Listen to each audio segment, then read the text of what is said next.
Okay, guys. So, what we're going to have right here is an introductory type of thing on how to do a DBQ. A DBQ is a document-based question or discussion-based question. So, what the point here is, in AP, we're going to be doing a number of DBQs. I use them a lot. So I'm going to basically go over the basics of how you do them because you may not have much experience or any experience doing these before, right? So I want you to know how to do them. So what we're going to do is we're going to do a little comparison on some things here. Now, a DBQ, you can compare it to a burger, all right? I know it sounds weird, but it'll make sense by the time I'm done, I promise. So, first, DBQs, you answer them basically in like short essay format. Now, the introduction, that's the top bun, that you're expecting to be about 4 to 6 sentences long, and you are introducing the subject of what you're writing about, obviously, because it's the introductory paragraph. Now, what you need in an introductory paragraph is you're establishing the time and the place that you are talking about. All right? Your thesis statement, what is the purpose of the writing that you are doing? All right, talk about the subtopics that you're going to be discussing. So like categories, just break up into general chunks. So say that you're writing a short essay talking about, the writing of the Declaration of Independence. All right, so subtopics would be, okay, Second Continental Congress, people involved, content of the document. And that's all you have to do. Those 3 things are what you're going to discuss in the body of the essay. Okay? So you don't just list it out, but you're going to just, in sentence form, we're going to talk about this, we're going to talk about that, and focus on the main question at hand. Do not begin with any of these flowery, like overly wordy sentences. Short, sweet, and to the point is always the best policy. Me and other teachers will be able to tell if you're just writing to get word count, okay? Now, the meat paragraphs. All right, this is the part where each paragraph in the meat of everything typically would be 1 paragraph per idea that you give in the introduction. So I gave 3 ideas. There would be a paragraph for each of those ideas, typically, okay? And each of those paragraphs should give the range of 8 to 12 sentences typically. If it's a little shorter than that, it better be some good sentences. All right, you're identifying the subtopic, the category that you are talking about. So say you're on the topic of the people involved with the writing of the Declaration. You are telling me in that first sentence what it is you're writing about for the rest of that paragraph, okay? Then you're going to include any documents that are provided to you that are relevant to what you're writing about in that paragraph. So say you have 4 different documents that are attached to the question that you are answering with this short essay. And in document B, we are seeing, the signatures of the men involved with like signing the declaration. You're going to use that as an example, like as a source. And you're going to tell me in document B, the men who were, the signers of the Declaration were, John Hancock, Thomas Jefferson, George Washington. You're going to tell me who it was. And you're going to tell me where you got that information from. Next, you're going to use most of the documents given in your paragraph. You're going to use information that they provide. You're going to tell me which documents gave you the information. You're citing your sources, essentially. All right. You can use outside information as well. Okay. So don't just use what's provided. If you have outside knowledge, that stuff you just already know, use it. If it is a homework assignment that this is for, feel free to, Google something and from a reputable website like a scholarly journal or something. Do not use Wikipedia. And use information. Make sure you cite that source though. Just give me the web address. www.jstor, which is a scholarly journal.com, and that would be fine. All right. And tell me why this was selected. Be like, yeah, using this article from this website, that was written in 1776 at the time of the document being written, about the document being written, it seemed like a good source to use, All right.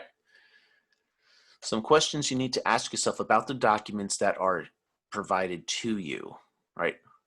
Attribution. Who is the person involved? Why might they be significant, or why might the document be significant? What is the point of view of the author of the document? Are they pro whatever the situation? Are they against the situation? Are they neutral on the situation, giving both perspectives? How reliable is the source? How accurate is the source? Is it firsthand knowledge or is it hearsay? Is it an author who is just saying, hey, I was told this? They might get some information wrong that way. You never know. So if there is some questionable material in a document, tell me if you think it's questionable. What is the tone or the intent of the document? Are they just informing you, or are they trying to persuade you to think a certain way? What other information does this document call to mind? Does it make you think of anything else? So, for example, just the fact that John Hancock's signature that is on the Declaration of Independence is so large, what might that infer? What might that tell you about its purpose? Well, the fact that he wanted the king to see his name and be like, yes, this guy is involved. All right. So we're going to keep moving on, but yeah, definitely keep these questions in mind, guys. Now, how to reference a document in your essay. So say you have a quote, this is the sentence you would write that like if you're taking a quote from, Common Sense, which is written by Thomas Paine in the 1770s. Thomas Paine, in his pamphlet, Common Sense, said, blah, blah, blah. Okay? These are all examples. So Joe Smith, the Midwestern delegate to the Republican Convention in 1912, agreed with blah, blah, blah, blah, blah. And that would be your quote. All right? And what you're going to do is, after the quote, you're going to tell me which document it's from. If it's from document B, parentheses, doc B. If it's from E, doc E. If it's from document A, doc A. Tell me where it came from. Otherwise, it's plagiarism. And you guys know I do not like plagiarism, okay? And also, never begin a sentence with, in document 3, I found this. I don't want to read that, okay? It's not the proper way to write an essay. It should be your words beginning it. Now, to finish off our burger, the concluding paragraph, the bottom bun, how do you tie it all together in your conclusion? This should be just a couple of sentences. And what you're going to do is you're going to start with a concluding phrase, okay? Something that's going to help tie everything together.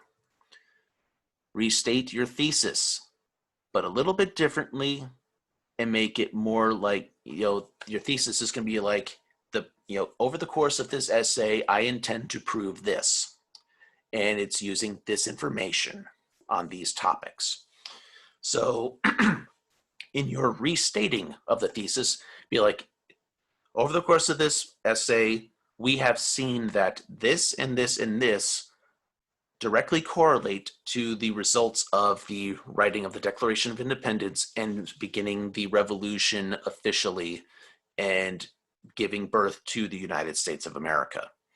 See, you are making it more like solid. This is what it is. Make it official. tell me how the research and writing you did fits into the grander picture. Tell me how it all fits in. All right?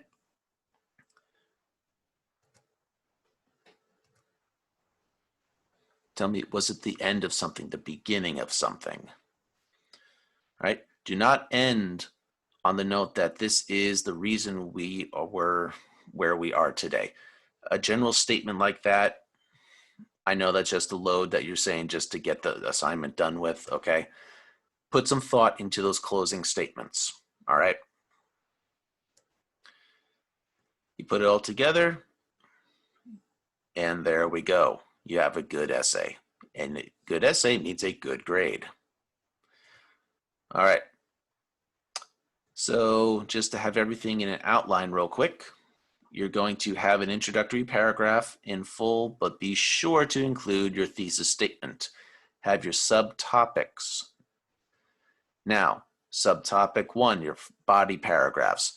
Have a subtitle with it, like this one's about this. Information from a document, make sure that you cite the document. Information from another document, make sure you cite it. Any outside information, tell me that it's from the outside. All right. Then you go into your second one. You're going to have all the same types of stuff. Make sure that you're telling me where you got the info from.